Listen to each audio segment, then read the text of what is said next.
Hello बच्चों, good morning to all. KVM के YouTube channel में आपका स्वागत है। मैं Ajay Kumar with organic chemistry. हम पढ़ा रहे हैं ऑर्गेनिक केमिस्ट्री का चैप्टर नंबर 10 हेलो एल्केन व हेलो एरीन। यहाँ पर अब तक हमने पढ़ लिया हेलो एल्केन बनाने की विधियाँ। हेलो एरीन की बाद में कुछ जो रासायनिक विधियाँ होती है बनाने की, वो हेलो एल्केन और हेलो एरीन की कॉमन होती हैं, जो हम साथ में भी करा रहे हैं। उसके बाद हेलो एरीन की बाद में करा देंगे बनाने की विधियाँ। स्पेशल विधियाँ होती है जिससे सिर्फ हेलो एरीन ही बन सकता है, हेलो एल्केन नहीं बन सकता। तो यहाँ पर हमने इनके बनाने की रासायनिक अभिक्रियाएं पढ़ ली थी। अब हम इसके हेलो एल्केन के केमिकल प्रॉपर्टी यानी रासायनिक अभिक्रियाएं पढ़ेंगे। तो जिनमें क्या होता है कि जो हमारे पास हेलो एल्केन होता है RH होता है, ठीक है, इसकी ध्रुवीय प्रकृति होती है। तो ध्रुवीय प्रकृति होने के कारण क्या होता है, इस पर आंशिक ऋणावेश और इस पर आंशिक धनावेश आ जाता है। तो ये कई तरह की रासायनिक अभिक्रियाएं दर्शाते हैं, जैसे ये नाभिक स्नेही प्रतिस्थापन अभिक्रियाएं दर्शाते हैं, विलोपन अभिक्रियाएं दर्शाते हैं, अपचयन दर्शाते हैं, अपचयन अभिक्रियाएं, और धातुओं से अभिक्रियाएं भी दर्शाते हैं, धातुओं से अभिक्रियाएं। तो हम पहले ये लिख के चलते हैं नाभिक स्नेही प्रतिस्थापन अभिक्रियाएं। देखो पहले भी बताया था कि नाभिक स्नेही अभिक्रियाएं, ठीक है, और एक होती है इलेक्ट्रॉन स्नेही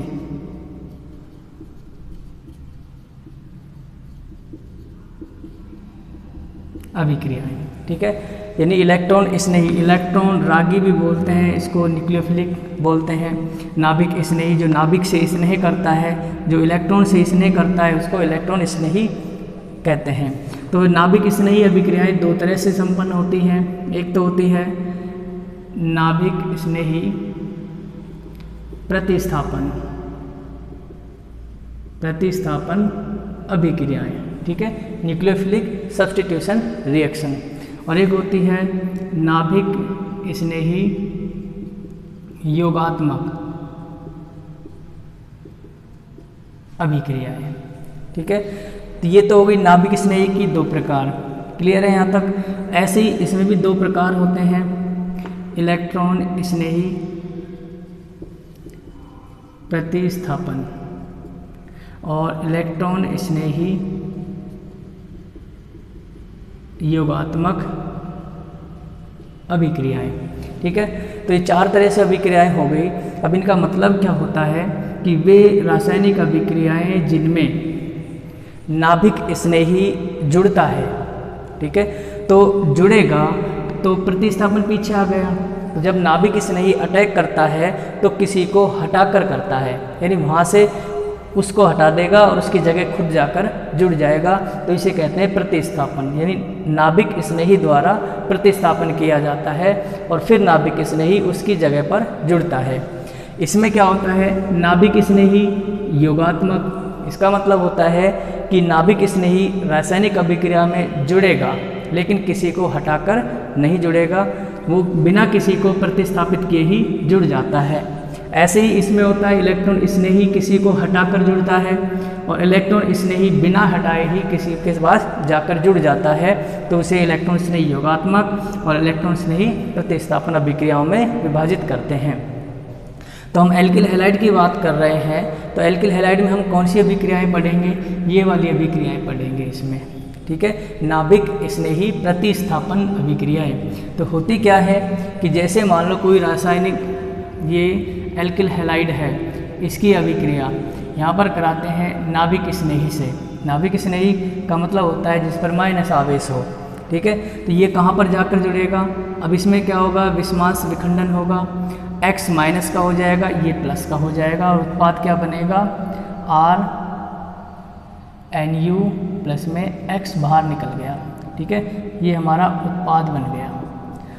अब ये उत्पाद यानी जो नाभिक स्नेही यहाँ पर जुड़ा है, नाभिक स्नेही जब इस पर अटैक करता है अभिकारक पर तो ये प्रोडक्ट बनता है। तो इस प्रोडक्ट का बनना कितनी मात्रा में बनता है, कितनी आसानी से बनता है, वो दो तरह से होता है।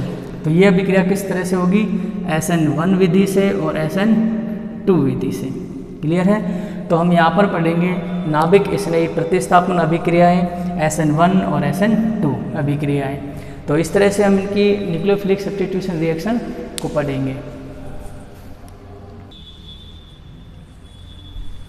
तो ये क्या होती है, नाभिक स्नेही प्रतिस्थापन अभिक्रियाएं यानी न्यूक्लियोफिलिक सब्स्टिट्यूशन रिएक्शन, यानी इसे N लेते हैं, इसे S, यानी सब्स्टिट्यूशन ऑफ न्यूक्लियोफिलिक का होता है। तो इसको दो तरह से इंडिकेट करते हैं, SN1। तो हम पहले SN1 पढ़ेंगे। इसे एकाणुक अभिक्रिया भी कहते हैं, यानी यूनिमोलिकुलर रिएक्शन भी कहते हैं। तो इसकी विशेषताएं क्या होती हैं, यह अभिक्रिया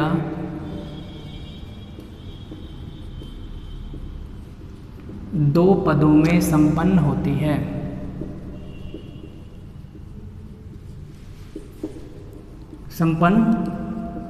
है। तो इसकी और भी कई विशेषताएं होती हैं, जैसे दो पदों में संपन्न होगी।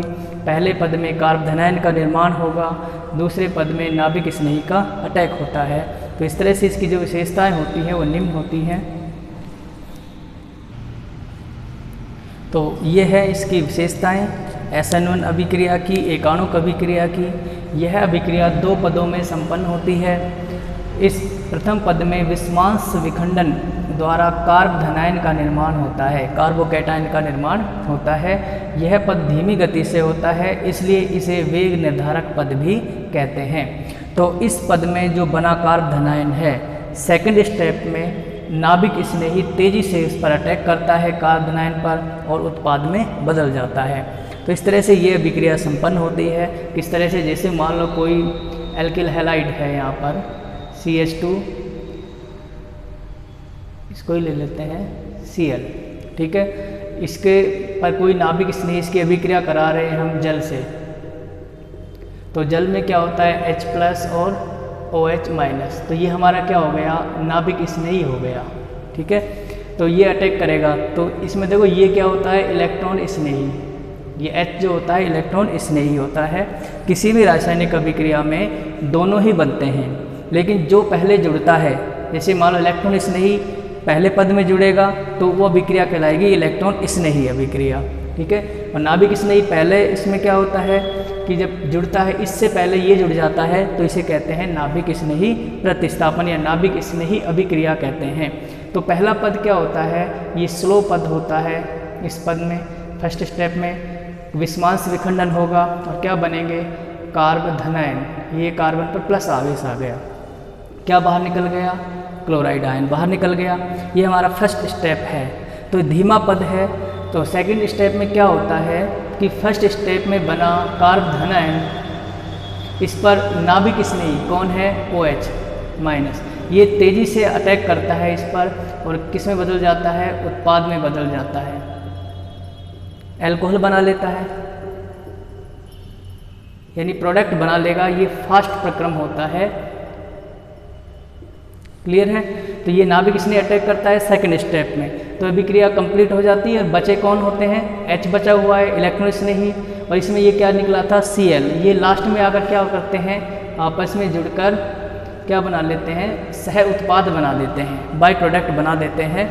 तो अब यहाँ पर हम देखते हैं कि इसको SN1 क्यों कहा जाता है। कोई भी रासायनिक अभिक्रिया हो तो उसके वेग का निर्धारण कौन करेगा। अगर मान लो अभिक्रिया दो से अधिक पदों में संपन्न हो रही है, दो पद में संपन्न हो रही है या 3 में 4 में कितने में भी हो, तो उन पदों में जो सबसे धीमा पद होता है वो उस अभिक्रिया के वेग का निर्धारण करता है कि अभिक्रिया कितनी देर चलती है। तो यहाँ पर ये पद हमारा पहला धीमा है, तो ये पद वेग निर्धारण का काम करता है। अब इसमें देखो अभिकारक के कितने अणु भाग ले रहे हैं, अभिकारक का एक अणु भाग ले रहा है एल्किल हैलाइड। तो इसमें अभिकारक का एक अणु है तो इसको क्या कहते हैं, एकाणुक अभिक्रिया कहते हैं। तो SN1 या एकाणुक अभिक्रिया के नाम से भी जानी जाती है। तो इसमें जो कार्बधनायन बनते हैं, कार्बोकैटायन बनते हैं, ये भी प्राथमिक कार्बोकैटायन है, द्वितीय कार्बोकैटायन भी बनता है, टर्सरी भी बनता है। तो इस तरह से तीनों कार्बोकैटायन बनते हैं। तो उनकी क्रियाशीलता का क्रम क्या होता है, टर्सरी का ज़्यादा होता है, सेकेंडरी का कम और प्राइमरी का सबसे कम। ये इनका स्थायित्व का क्रम होता है, इसके अनुसार अभिक्रियाएँ होती हैं। तो इसका ये विशेषताएँ हैं, इसका स्क्रीनशॉट ले लो आप।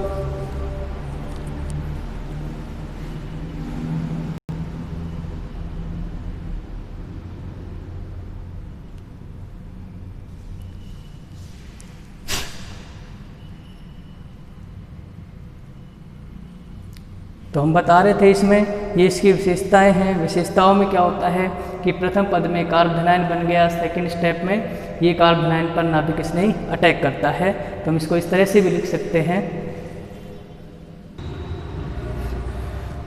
ये हमारी SN1 क्रियाविधि है। अब SN1 में क्या होता है, जैसे मान लो ये कोई अभिक्रिया है कि एल्किल हैलाइड की अभिक्रिया जल से कराते हैं तो अल्कोहल बनते हैं और ये सह उत्पाद के रूप में बाहर निकल जाता है, विस्थापित हो जाता है। तो इसकी मैकेनिज्म को कैसे देखते हैं कि जल का विषमांश विखंडन होगा तो इसमें इलेक्ट्रॉन स्नेही H+ OH- नाभिक स्नेही का निर्माण होता है।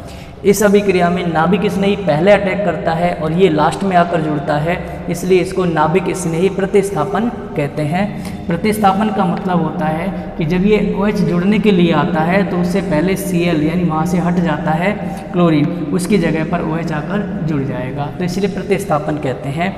दो पदों में संपन्न होती है। पहले पद में एल्किल हैलाइड है, ये स्लो पद है, तो इसे क्या कहते हैं, वेग निर्धारक पद भी कहते हैं। अब वेग निर्धारक पद में देखो अभिकारक के एक अणु में भाग ले रहा है एल्किल क्लोराइड, ये भाग लेता है तो इसको हम क्या कहते हैं, SN1 कहते हैं, यानी एकाणुक क्रियाविधि कहते हैं। सेकंड पद में जो कार्बोधनायन बना था पहले पद में, उस पर नाभिक स्नेही तेजी से अटैक करता है और क्या बना लेता है, उत्पाद बना देता है, मेन प्रोडक्ट बना देता है। इस तरह से ये अभिक्रिया दो पदों में संपन्न होती है। अब यदि कई कंडीशन में ऐसा आ जाता है कि हमारा जो कार्बोधनायन है यदि वो प्राथमिक कार्बोधनायन से द्वितीय कार्बोधनायन में बदल सकता है तो एक स्टेप और बढ़ जाता है। जैसे मान लो हम ये हमारे पास ये है CH2 CH2 CH2 Cl था, ठीक है। अब पहले पद में से इसमें Cl निकल गया तो हमारे पास ये क्या बन गया, CH2 CH2 और CH2+, ठीक है। अब यहाँ पर ध्यान से देखना 1 2 3 कार्बन है, ठीक है। यहाँ पर कितना था कार्बन, एक ही कार्बन था, आगे कार्बन की श्रृंखला है, इस पर प्लस था तो हमने कहा प्राथमिक कार्बोकैटायन, क्योंकि यहाँ से इलेक्ट्रॉन निकले तो इस पर प्लस आ गया, प्राथमिक बन गया। अब यहाँ भी जब Cl के इलेक्ट्रॉन इधर आते हैं तो ये प्लस हो गया, तो इसे कहेंगे कार्बोधनायन। क्या कहेंगे, कार्बोधनायन। कैसा है ये, 1 डिग्री है, यानी प्राथमिक कार्बोधनायन है। अब इसमें देखो कि अगर ये प्लस इस पर आ जाए बीच वाले पर तो क्या होगा, अच्छा रहेगा, है ना। अगर मान लो ये इस पर आ जाए तो इसे क्या कहेंगे, स्थानांतरण। अभी आएगा कैसे कि हम इसको यहाँ से CH2CH, एक H को हम नीचे लिख सकते हैं, यहाँ पर हमने लिख दिया CH2+, तो इस हाइड्रोजन का स्थानांतरण हो जाएगा यहाँ पर, ये अपने इलेक्ट्रॉन साथ में लेकर चला जाएगा हाइड्रोजन, और यहाँ पर क्या आ जाएगा, प्लस आ जाएगा, और ये H कैसा है, माइनस का, ये यहाँ जुड़ जाएगा। तो क्या बन जाएगा हमारे पास, RCH2CH, यहाँ पर क्या हो गया, अब CH3 हो गया, ठीक है। अब प्लस कहाँ आ गया, यहाँ पर। अब ये कार्बन कैसा है, सेकेंडरी कार्बन है, एक कार्बन दो कार्बन, दो से जुड़ा हुआ है, तो इसे कहेंगे द्वितीय कार्बोकैटायन। अगर किसी रासायनिक अभिक्रिया में ऐसी कंडीशन आ जाए कि हमारा जो प्राथमिक कार्बोकैटायन है वो द्वितीयक या तृतीयक में बदल सकता है, यानी बना सकता है, तो वो तुरंत ही द्वितीयक या तृतीयक कार्बोधनायन बना लेता है। वो इसमें एक पद फिर और बढ़ जाता है जिसे हम कहते हैं पुनर्विन्यासित पद। तो उसमें क्या होता है कि अल्कोहल जो प्रोडक्ट बनेंगे उनका मिश्रण बनने की संभावना ज़्यादा रहती है। तो हम यहाँ पर जैसे कोई एग्जाम्पल लेते हैं, अब इसको स्क्रीनशॉट ले लो पहले, तो फिर इसका दूसरा एग्जाम्पल करके दिखाएंगे इस कंडीशन में क्या होता है।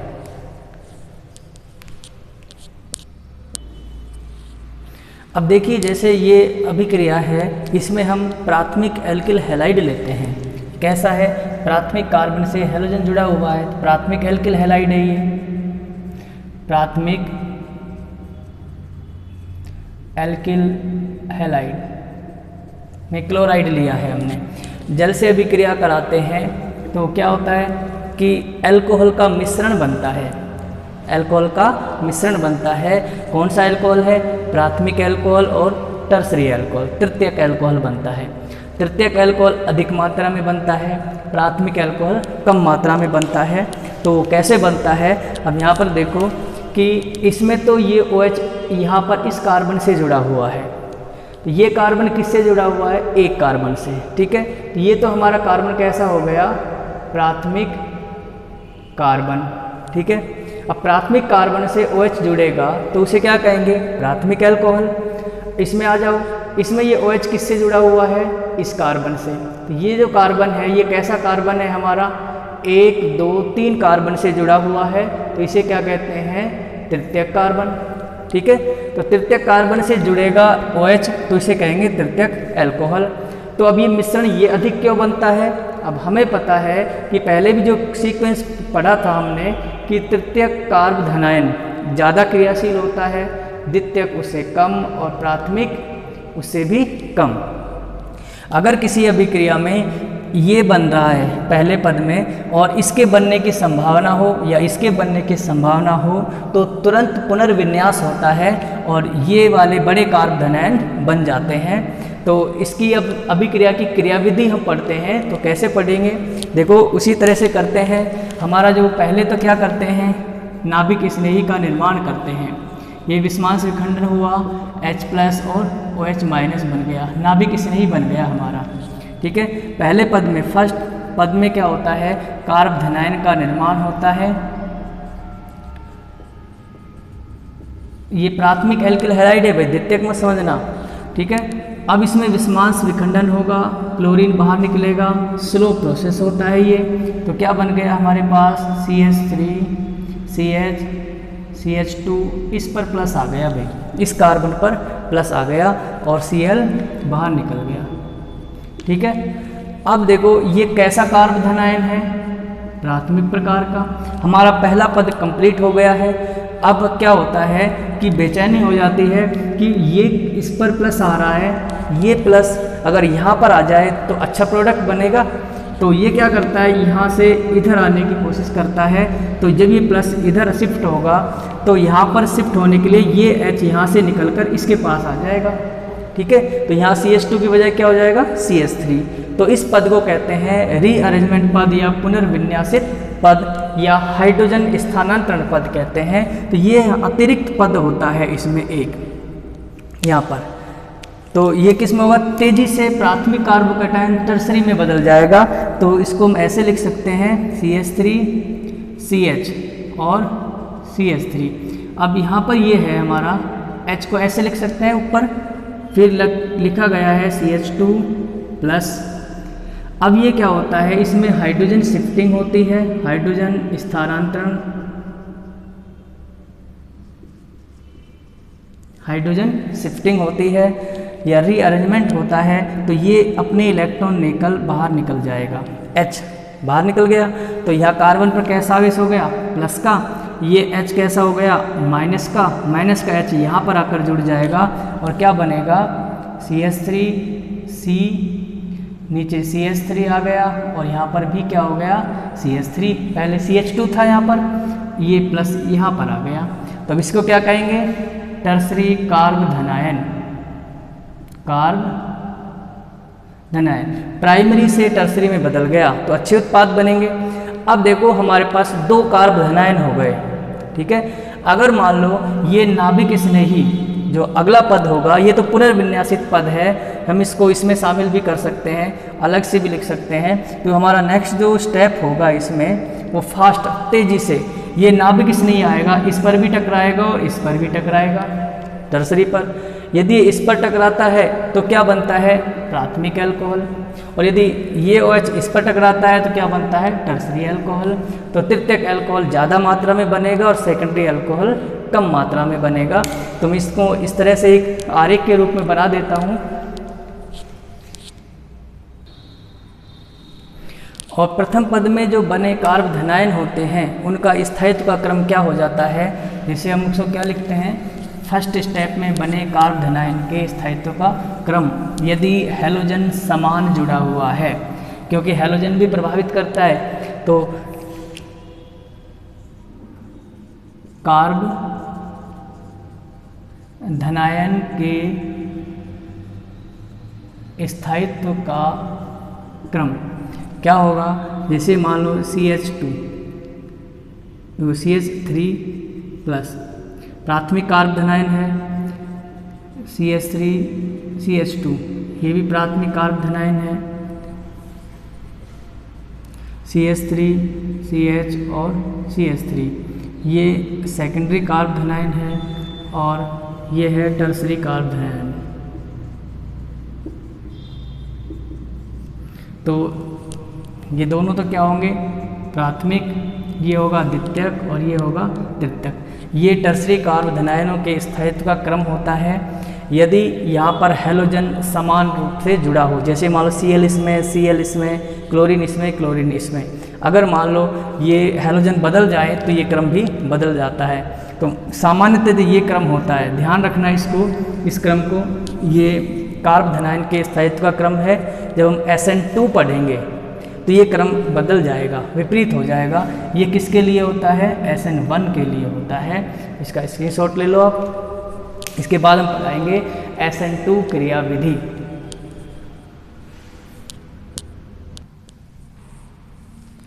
अब देखिए ये SN2 क्रियाविधि है। तो SN2 क्रियाविधि में क्या होता है कि अभिक्रिया एक ही पद में संपन्न होती है। यानी इसमें उसमें तो क्या थे, दो पद थे SN1 में। दो पद कौन से थे, पहले पद में कार्ब धनायन बनता था, दूसरे पद में नाभिक स्नेही का आक्रमण होता था।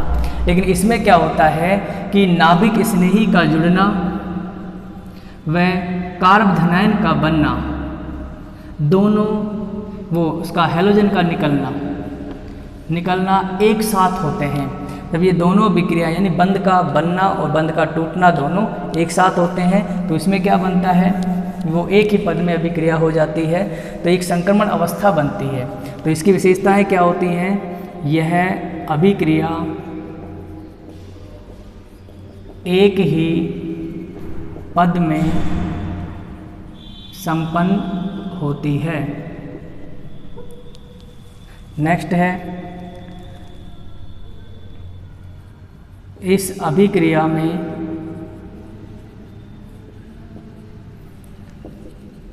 बंध का बनना व पुराने बंध का टूटना एक साथ होता है। एक साथ होता है, जिससे क्या होता है, जिससे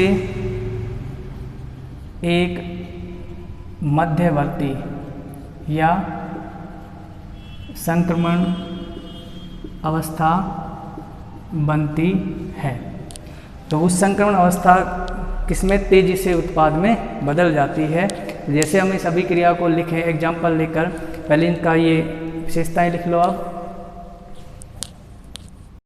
अब देखिए यहाँ पर जो मैथिल क्लोराइड है जल से अभिक्रिया कर रहा है, मैथिलनॉल बना रहा है, SN2 विधि से संपन्न होती है। तो क्रियाविधि में क्या लिखते हैं, सबसे पहले तो हम इसका विस्मांस विखंडन करते हैं H+ और OH-। ये नाभिक स्नेही बन गया हमारा। क्लियर है यहाँ तक। तो अब क्या होता है, ये जो मैथिल क्लोराइड है हम इसको ऐसे लिख सकते हैं यानी इसको तीनों तलों में होते हैं। चौथा हमारा यहाँ क्या होता है, Cl। ठीक है, इस पर क्या होगा, कोई भी नाभिक स्नेही अटैक करेगा तो नाभिक स्नेही अटैक करता है प्लस में। नाभिक स्नेही कौन है हमारा, OH-। ठीक है, ये नाभिक स्नेही है। अभिक्रिया यहाँ से प्रारंभ होती है, ऐसे चलते हैं। ये पद स्लो होता है, धीमा पद है। अब धीमा पद ही क्या होता है, वेग निर्धारक पद होता है, यहाँ तक तो हमें पता ही है। तो यहाँ पर ये आगे चल रही है अभिक्रिया, तो नाभिक स्नेही इस पर अटैक करता है यहाँ पर। जैसे ही नाभिक स्नेही अटैक करता है ये यहाँ से बाहर निकल जाता है। तो इसका मतलब ये हुआ कि नाभिक स्नेही का जुड़ना और इसका हटना दोनों एक साथ होते हैं इस क्रियाविधि में। तो ये अभिक्रिया एक ही पद में संपन्न होती है। ये प्रक्रिया धीमी धीमी होगी, तो इसमें एक मध्यवर्ती बनता है इस तरह से C H H और H डैश डैश यहाँ पर लिख दिया Cl डैश डैश, यहाँ पर आ गया OH। ठीक है, अब देखो ये मध्यवर्ती बना, इसमें जैसे ये मध्यवर्ती बनता है ये तुरंत तेज ही आगे किस में बदल जाता है, प्रोडक्ट में बदल जाएगा। और प्रोडक्ट क्या होगा हमारा H, ये यहाँ से हट गया तो OH इसमें इधर जुड़ता है, प्लस में Cl माइनस बाहर निकल गया। तो ये हमारा फर्स्ट स्टेप है, ये हमारा उत्पाद बन गया। अब इसमें देखो मेन जो अंतर क्या होता है, अब क्या बच गया इसमें H प्लस और Cl माइनस मिलकर क्या बना लेंगे, HCl बाई प्रोडक्ट बना लेते हैं। तो ये संक्रमण अवस्था बनती है, संक्रमण अवस्था बीच में। अब ये अभिक्रिया एक ही पद में संपन्न हुई, यहाँ तक जो काम हुआ स्लो हुआ। तो स्लो हुआ तो यहाँ पर देखो ये अभिकारक अणु है हमारे, क्या है अभिकारक अणु, यानी वे जो रासायनिक अभिक्रियाओं में भाग ले रहे हैं। कितने अणु हैं, एक तो OH हो गया और एक ये मेथिल क्लोराइड हो गया, 2 हो गए। तो इसलिए इसको क्या कहेंगे, द्विआण्विक अभिक्रिया या SN2 कहते हैं। तो 2 किस लिए आया, क्रियाकारक 2 हैं, उसमें एक था स्लो पद में। तो यहाँ पर ये इसमें अवस्था हो गई है, अभिक्रिया हो गई है। इसकी विशेषता ये होती है कि जो हमने SN1 में पढ़ा था, अगर मान लो SN1 में ये है हमारे पास Cl मेथिल क्लोराइड है, SN1 में पहले कार्ब धनायन बनता था, इसका मतलब पहले बंध टूटता था, ये प्लस हो गया, कार्ब धनायन बन गया। इसमें कार्ब धनायन नहीं बना, यही मेन अंतर है। अब इसमें जो नाभिक स्नेही है ये OH माइनस है, ये इधर से भी अटैक कर सकता है और इधर से भी अटैक कर सकता है। ठीक है, तो इसमें 2 प्रारूप बनते हैं D और L। ठीक है, यानी इधर से आएगा तो क्या बोलेंगे D, उधर से आएगा तो L। डेक्स्ट्रो रोटेटरी और लीवियो रोटेटरी 2 प्रारूप बनते हैं। इसका मतलब ये हुआ कि SN1 क्रियाविधि में रैसमिक मिश्रण बनता है, जबकि SN2 क्रियाविधि में रैसमिक मिश्रण नहीं बनता है। इसमें सिर्फ एक ही उत्पाद प्राप्त होता है। इसमें OH इधर से अटैक कर सकता है, इधर से नहीं करता है अटैक। क्लियर है यहाँ तक? तो इसमें एक ही उत्पाद बनता है। उसमें तो OH को उधर भी लगा सकते हैं, इधर भी लगा सकते हैं। तो ये हमारा प्रोडक्ट बन गया है। अब ये प्रोडक्ट कितना बनता है कितना नहीं बनता है वो डिपेंड करता है इन समूहों पर। ठीक है, तो अगर मान लो ये H के स्थान पर हम यहाँ पर ये वाला ले लें, एक CH3 लगा दें, ठीक है, तो क्रियाशीलता में कमी आ जाएगी। क्यों? क्योंकि CH3 का आकार बड़ा होता है। अब इसकी आकार को हम अभी समझाएंगे तो ये क्यों प्रभावित करता है। तो इसको यहाँ तक ये पॉज कर लो। यहाँ पर हमारा क्या है, H है, ये इसका स्क्रीनशॉट ले लो। अब ये हमारी SN2 क्रियाविधि हो गई है यहाँ तक।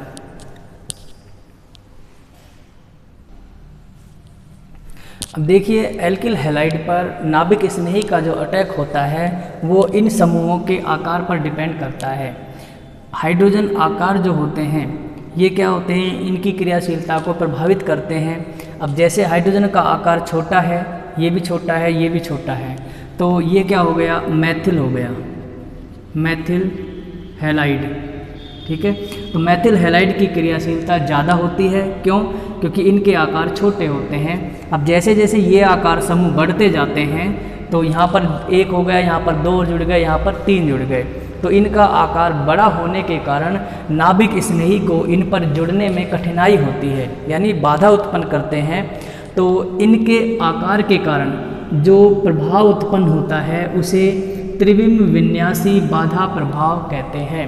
त्रिविम विन्यासी बाधा प्रभाव यानी स्टेरिक हिंड्रेंस होता है, वो बढ़ने लगता है। जैसे जैसे हाइड्रोजन के स्थान पर एल्किल समूहों का आकार बढ़ने लगता है तो त्रिविम विन्यासी बाधा प्रभाव भी बढ़ने लगता है, जिससे इनकी क्रियाशीलता कम होने लगती है।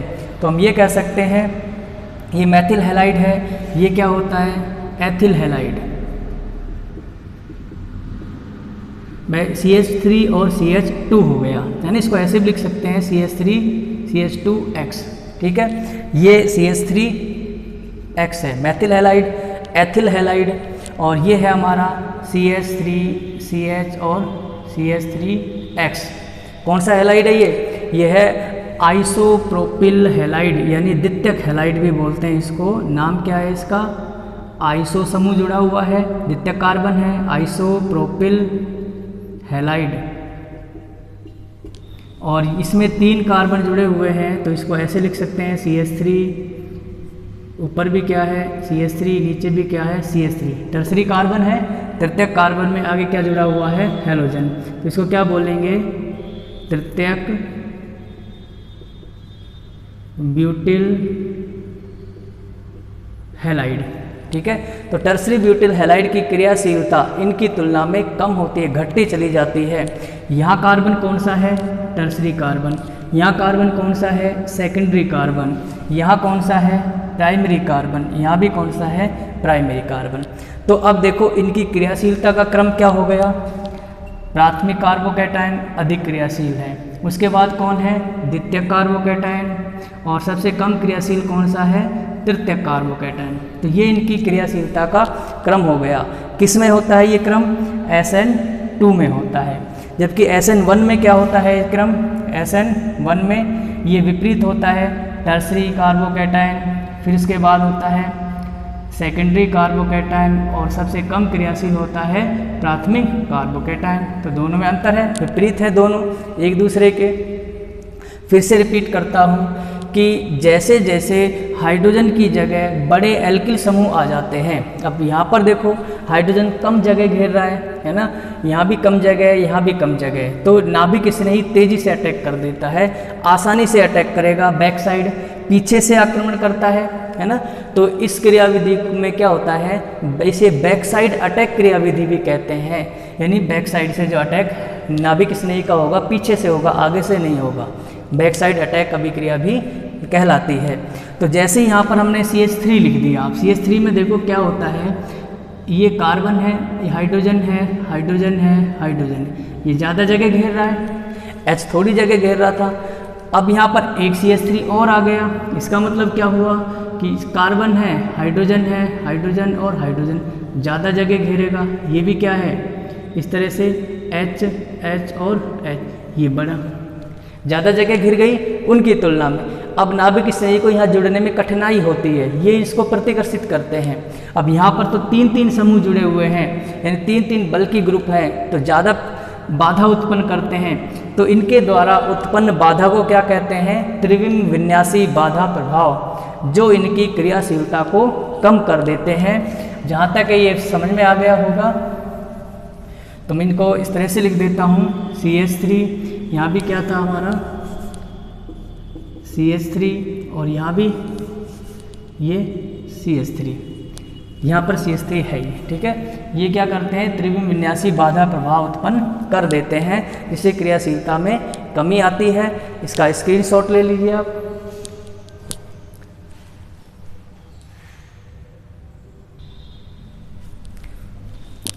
इसका स्क्रीनशॉट लेने के बाद क्या होता है, जहाँ तक ये समझ में आ गई होगी हमारी SN1 और SN2 क्रियाविधि, नेक्स्ट वीडियो में हम पढ़ाएंगे कि SN1 और SN2 को प्रकाशिक समावयवताएँ किस प्रकार से प्रभावित करती हैं, यानी त्रिविम में इनका क्या प्रभाव पड़ता है, जो नेक्स्ट वीडियो में होगा। तो इस तब तक के लिए ये वीडियो कैसा लगा हो, आप इसको लाइक करें, ज़्यादा से ज़्यादा सब्सक्राइब करें और बेल आइकन दबाना ना भूलें। तब तक के लिए इजाज़त चाहता हूँ, धन्यवाद, थैंक यू वेरी मच।